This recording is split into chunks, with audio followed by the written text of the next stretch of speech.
আমি শহীদ প্রেসিডেন্ট জিয়াউর রহমানের মতো একটা সৎ রাজনৈতিক নেতা দলের নেতৃত্বে আস্থাশীল। আমার কার্যক্রম পরিচালনার ক্ষেত্রে কোনো রকম দলীয় কোনো আমার আদর্শ প্রভাবিত করবে না। আলহামদুলিল্লাহ যে রাষ্ট্রের একটা সাংবিধানিক পদে অধিষ্ঠিত হতে পারা আল্লাহর অশেষ রহমত ছাড়া সম্ভব হতো না। আমি প্রথমে মহান রাব্বুল আলামিনের দরবারে কৃতজ্ঞতা প্রকাশ করছি। আর আমি মনে করি এটা অত্যন্ত চ্যালেঞ্জিং একটা মানে কাজ। এই কারণে যে বিচারাঙ্গনের প্রতি মানুষের যে ধরনের আস্থা থাকা দরকার, নানা কারণে আমরা শুনে থাকি সেই আস্থাটা থাকে না। তো মানুষের এই আস্থা ফিরিয়ে আনাটাও অত্যন্ত গুরুত্বপূর্ণ, চ্যালেঞ্জিং। একই সঙ্গে বাংলাদেশে আইনের শাসন, মানবাধিকার সুপ্রতিষ্ঠিত করা, ন্যায় বিচার সুনিশ্চিত করা। আর বর্তমান যে সরকারের যে পথ চলা শুরু হয়েছে, সরকারের প্রতি মানুষের যে প্রত্যাশা, সেই প্রত্যাশার অন্যতম ভাগিদার তো এই জুডিশিয়ারি। তো জুডিশিয়ারিকে সার্ভ করা, অ্যাটর্নি জেনারেল হিসেবে মূলত আমার কাজটা হবে আদালত কেন্দ্রিক। অ্যাট দ্য সেম টাইম সরকারকে, রাষ্ট্রের পক্ষে সরকারকে আর আমার মতামত, আইনগত মতামত দেওয়া। সেক্ষেত্রে আমি চেষ্টা করব যে আমার দীর্ঘদিনের মাধ্যমে আমার মেধা, বুদ্ধিমত্তা, আমার সততা এবং পেশাদারিত্বের মাধ্যমে নিজেকে যেভাবে গড়ে তুলেছি তার সর্বোচ্চ এবং সর্বোত্তম ব্যবহার করা, করে রাষ্ট্রের কল্যাণে কাজ করাটাই হবে আমার অন্যতম লক্ষ্য এবং আদর্শ। 200-র বেশি সার্ভিস ও ফিচারে লেনদেনের সব বিকাশ অ্যাপে সম্ভব। আপনি তো একটি রাজনৈতিক দলের কেন্দ্রীয় কমিটিতে ছিলেন, এখন বাংলাদেশে অ্যাটর্নি জেনারেল হয়েছেন।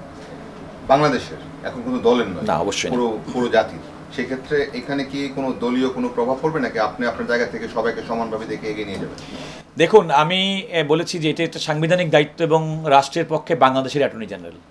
তো প্রত্যেকটা বাংলাদেশের প্রত্যেকটা নাগরিকের প্রত্যাশা কিন্তু থাকবে। তো সুতরাং আমি এই বাংলাদেশের প্রত্যেকটা নাগরিকের প্রত্যাশা পূরণের জন্য কাজ করব। আমার একটা রাজনৈতিক আদর্শ আছে এবং আমি সেই রাজনৈতিক আদর্শ নিজের মনের মধ্যে ধারণ করি। আমি শহীদ প্রেসিডেন্ট জিয়াউর রহমানের মতো একটা সৎ রাজনৈতিক নেতা দলের নেতৃত্বে আস্থাশীল।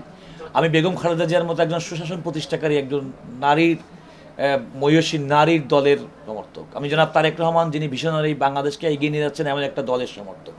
তো এগুলো তো আমার জন্য প্লাস পয়েন্ট, কিন্তু আমার কার্যক্রম পরিচালনার ক্ষেত্রে কোনো রকম দলীয় কোনো আমার আদর্শ প্রভাবিত করবে না।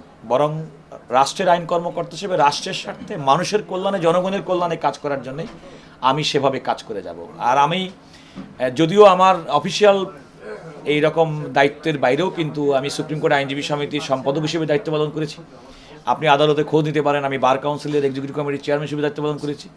এমনকি লন্ডনে আমি ডিপ্লোম্যাটিক সার্ভিসে ছিলাম। সুতরাং দলমত নির্বিশেষে আমি যখন কোনো রাষ্ট্রীয় দায়িত্ব পালন করব, অতীতেও আমার ক্ষেত্রে এবং যখন সবার কাছে গ্রহণযোগ্য অবস্থায় থাকার আমার অন্যতম লক্ষ্য হবে, সেখানে দল কিংবা ক্ষুদ্র কোনো স্বার্থর কারণে আমি কারো প্রতি ডিসক্রিমিনেট করব এমন মানসিকতা আমার মধ্যে নেই। এবং আমি মনে করি যে দায়িত্ব পালনের ক্ষেত্রে আমার কাছে সব বিচার প্রার্থী সমান হবেন। আচ্ছা, আমরা অনেক বিচার প্রার্থীকে দেখেছি যে মামলার জটের কারণে দীর্ঘদিন তাদেরকে এই আদালত অঙ্গনে পড়ে থাকতে হয়, অনেকে নিঃস্ব হয়ে যায়। এই মামলা জটগুলি কমাতে আপনি কি স্পেশাল কোনো ব্যবস্থা নেবেন কিনা চিন্তা করবেন? দেখুন, এটা তো একটা সমন্বিত কাজের ব্যাপার। কারণ মামলা জট কমানোর জন্য তো অ্যাটর্নি জেনারেল সার্ভিসের চেয়ে বড় ভূমিকা হচ্ছে রাষ্ট্রের পলিসির। কারণ মামলার যে উৎপত্তিস্থল, ফৌজদারি মামলা ধরেন থানা কিংবা কোর্টে হয়, বাংলাদেশের মানুষের মধ্যে মিথ্যা মামলা দায়ের করে একটা প্রবণতা। তো সেখান থেকে বেরিয়ে আসার জন্য একটা প্রক্রিয়া শুরু করতে হবে। দেওয়ানি মামলা, জমি জমা সংক্রান্ত মামলা যদি কমাতে হয়, তাহলে আপনাকে একটা বিকল্প বিরোধ নিষ্পত্তি মেকানিজমটাকে অ্যাক্টিভেট করতে হবে। বিচারকের সংখ্যা বাড়াতে হতে পারে, আইনজীবীদেরকে দক্ষ হতে পারে। এবং সেক্ষেত্রে করার ক্ষেত্রে মেনলি এই বিচার প্রশাসনের যিনি প্রধান, মাননীয় প্রধান বিচারপতির মুখ্য ভূমিকা থাকবে। সরকারের পক্ষে আইন মন্ত্রণালয় অন্যতম গুরুত্বপূর্ণ ভূমিকা থাকবে। এবং সেক্ষেত্রে বর্তমান আইনমন্ত্রী যিনি অ্যাটর্নি জেনারেল হিসেবে দায়িত্ব পালন করেছেন, তার যে অভিজ্ঞতা, তার সঙ্গে তার অভিজ্ঞতা শেয়ার করার কারণে রাষ্ট্রের পর্যায় থেকে সরকারের পক্ষ থেকে ইমপ্লিমেন্টেশনের প্রয়োজন পড়বে। এটা একটা সমন্বিত প্রক্রিয়া, এবং সমন্বিত প্রক্রিয়ার মাধ্যমে আমি মনে করি যে অ্যাটর্নি জেনারেল হিসেবে আমার যে সর্বোচ্চ ভূমিকা রাখার সম্ভাবনা কিংবা স্কোপ আছে, সেটা আমি সর্বোচ্চ ব্যবহার করব।